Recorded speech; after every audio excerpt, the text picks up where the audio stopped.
I remember when the trailer for 28 Years Later first dropped, everybody was excited about it. A big budget zombie movie in the year of 2025, truly a miracle worthy of being featured in the Bible. Us zombie fans have been starving, no pun intended, for the genre to come back to life. But then the movie was released and things got complicated, as the wise Avril Lavigne would say. On the one hand, you have the general viewers that seem to not think very highly of it, and on the other, there's the scores for the film that range between 60 to 80%. Not to mention that the film managed to make twice its budget. So what's really going on here? Do people love it or do they hate it? I think most people felt that this was wasted potential. Nothing about the movie is particularly horrible, but all of it together just felt good enough. Which is why, instead of picking a side and defending it or criticizing it like I normally do in my videos, I just want to talk about the things that I liked and what I didn't. Because I do think that this is a movie that's worth discussing, and I would love to hear your guys' thoughts on it. Also, I kind of want to talk about a more mild topic because I lost subscribers after my Joker video. I guess that's what people mean when they say curate your audience. You know, it's just a part of the process, but thanks to those of you who stayed. But anyways, with that out of the way, let the video essay begin. Let's start with a little bit of history about this film. This movie spent 18 years in purgatory, being picked up and thrown away over and over again for various reasons. There were copyright battles, concerns over profits, lack of interest from the studio, etc., etc. So from 2008 till 2014, the directors Garland and Boyle kept teasing the third installment, edging the fans without giving any concrete information about it. And it wasn't until 2015 that Garland confirmed a storyline that would expand on Cillian Murphy's character and would be titled 28 Months Later. Fun fact, by the way, there is a 28 Months After movie on Amazon Prime, but it has nothing to do with the original films. It's clearly a knockoff made back in like 2012 with the intention of profiting from the original too. There's really not much info about it, and I am kind of tempted to watch it, but we'll see. So yeah, for years it stayed this way until in 2023, Boyle and Garland stated that they would see this movie through no matter how many chorizos they had to suck. I'm obviously paraphrasing, but the intentions weren't that far off. Along with this announcement came the confirmation of a title change. It would now be named 28 Years Later as a way to acknowledge how long it had taken them to get this project off the ground. And actually at this point, Cillian was still being considered for the main role. This man really wanted to be in the movie, by the way. So all of this to say that the final story we got seems to be a very last minute decision that only came about after all of the other ideas were shut down. For example, at one point, the movie was gonna follow a group of Chinese military special forces going back to the lab where the virus started to create a vaccine and stop the virus from being weaponized. So very Rec 2 kind of vibes, right? But 2019 happened, and so they had to scrap this for obvious reasons. And so this is where the final version of the script is actually born, with a lot of its themes drawing inspiration from the pandemic, its effects, Brexit, and even The Last of Us.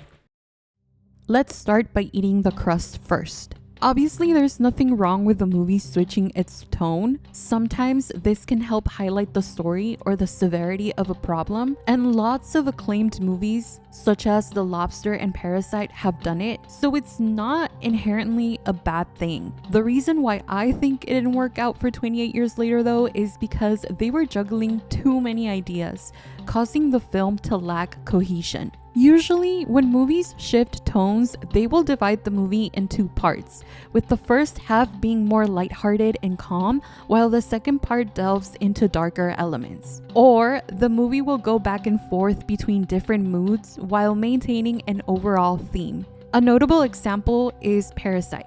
This is a movie that starts off as a silly comedy and then transitions to a crime thriller in the second half. Another example is Pride, Prejudice, and Zombies, which alternates between suspense, action, drama, and romance while making sure that the romantic tension between the protagonists remains present throughout the entirety of the movie. This is what gives both of these movies a more natural feeling, even though they're constantly switching tones. 28 Years Later, however, doesn't have any cohesion between ideas or its overarching themes. They included the most tense scene right in the beginning and then immediately shifted into a more mellow coming-of-age story. And despite trying to incorporate suspense, they were never able to live up to that first scene. And it's not that the second half of the movie is boring, it's just that you can't pump up your audience right at the beginning, give them the best jump scares, the best chase scene, and then expect them to sit through the next hour and 40 something minutes without any complaints. Like, they start off the movie by making it clear that venturing outside of the village is a big deal. Spike is nervous. We see him and his dad go into the woods while the marching cadence plays in the background. The zombies are ugly, scary. Some of them are fast and aggressive. There's a massive alpha that does not play by the rules. And aside from being infected by the zombie virus, apparently he's also full of roid rage, running around with his meat flopping everywhere. Like, we don't really know if the stumps were coming from his feet touching the ground or his chorizo hitting his leg, and all poor Spike has to defend himself is this tiny ass bow made with sticks and hair ties. But you know, he's trying his best to keep it together while his insane dad is having the time of his life. Like, that man got too excited after seeing that alpha, if you catch my drift. But they realize that they're not going to be able to fight him, and so instead we get this stunning and tense scene of them running through the causeway away from the alpha, and then nothing. That's it. There are other attempts at creating suspense, like I said, for example, the fat zombie in the church or the chase with the alpha that leads to the introduction of the Swedish soldier. But none of them live up to this initial one. And that's because the movie can't afford to spend as much time building up the tension, since there are other plot lines that they have to attend to. So instead of allowing us to enjoy being scared, these encounters with the alpha kind of just happen, and then we move on to the next thing, which after a while starts feeling a little bit lazy, especially because a big chunk of the movie's first 10 minutes ended up being in the trailer. So really not a smart move there. I'm not a writer. I struggle to write my own scripts. The Joker script made me want to Murray Franklin myself a couple of times. So I'm not gonna sit here and pretend like it's an easy thing to do, especially when we consider that 28 years spent about 18 years in Lecumberri, getting used and tossed around like a tissue. It really does seem like both Garland and Boyle were just so desperate to finally give birth to their zombie baby after so long that they didn't want to risk it being discarded again. And while I don't blame them, I still think the writing could have been executed better. Certain storylines just felt unnecessary, like the whole Swedish soldier sequence, for example. I thought it was a waste of screen time. Was it funny? Yes. Did I hate it? No. But what did it actually achieve?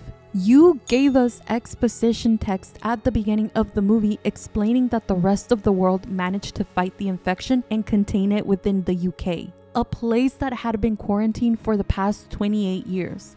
The Swedish soldiers were not needed to exemplify that. The only survivor of that group ends up dying anyways a couple of minutes after his introduction. Spike doesn't even really learn anything from that interaction either. The soldier had nothing to contribute to the overall story other than to show up in time to save Spike and his mom. And I personally didn't like that. I really wish that they would have given Spike the chance to save himself. His character development is a central theme of the movie, but the writers never allow him to solve any of his problems. I really feel like those minutes would have been better spent showing us a scene of Spike outsmarting some zombies, having to come up with a way of saving his mom and himself, something that would have added tension to the movie and growth for the character. Like, I obviously don't expect him to fist fight the alpha, right?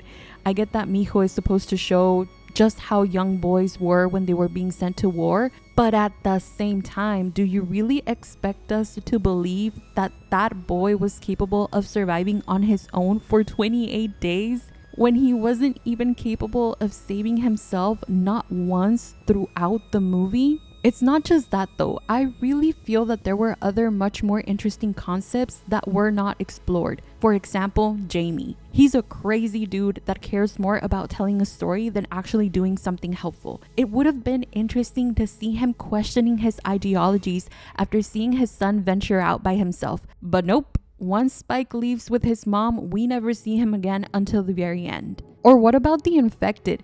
Jamie keeps repeating that they don't have thoughts or feelings, yet the movie gives us certain details that say otherwise. The alpha clearly gets upset after his zombie wifey is and he's very clearly trying to get his baby back. He also seems to plan out attacks against the living.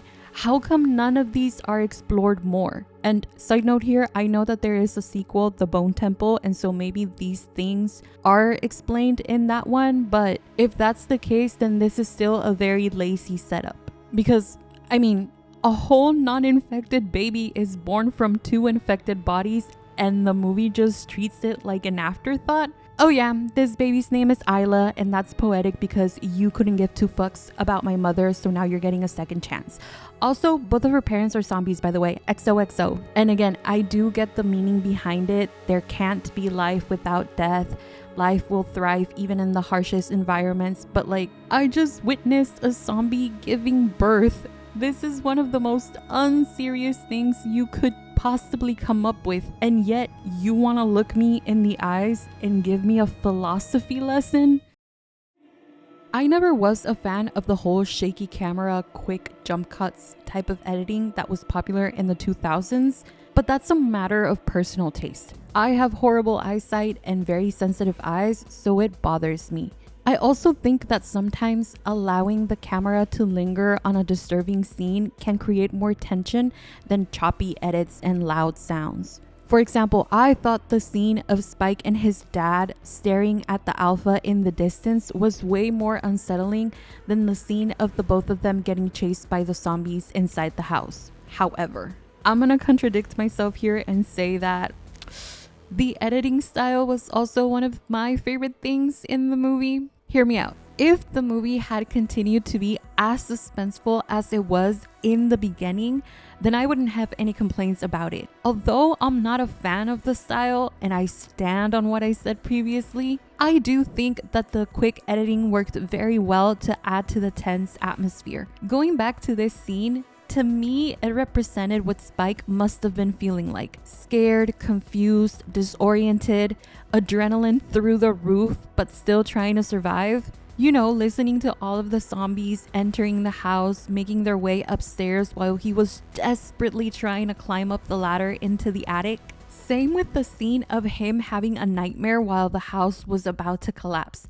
I think if the film would have stayed in the realm of thriller, horror, zombie, survival genre, then this editing would have been amazing, chef's kiss. However, once it got to the relatively calmer scenes of Spike and his mom traveling to meet the doctor, the editing just felt out of place. And by the time we get to the end with the blonde Power Rangers, the editing loses its artistry and feels more nostalgic than anything else. I don't know if I'm explaining myself correctly here, but the editing wasn't bad at all, and it certainly wasn't a huge issue. I just think that while it had its moments where it worked extremely well, it also had its moments where it felt awkward. I'm usually not someone who notices shots or angles or whatever. I'm not knowledgeable in that aspect of filmmaking. I'm a simple human with a simple brain. Me see shiny thing, me snaps picture, post it on Instagram, right? But this movie changed something in me. There were some shots here that made my chorizo feel things it had never felt before. Like the scene with the alpha standing next to the tree, it gave me chills. It had been a while since a horror movie made me feel a little uneasy. Or the scene where Jamie and Spike are venturing outside the village while the British marching cadence gets louder and louder. Absolute cinema. I also really liked when Spike and Jamie are running through the causeway and the Alpha is just Naruto running behind them. Oof.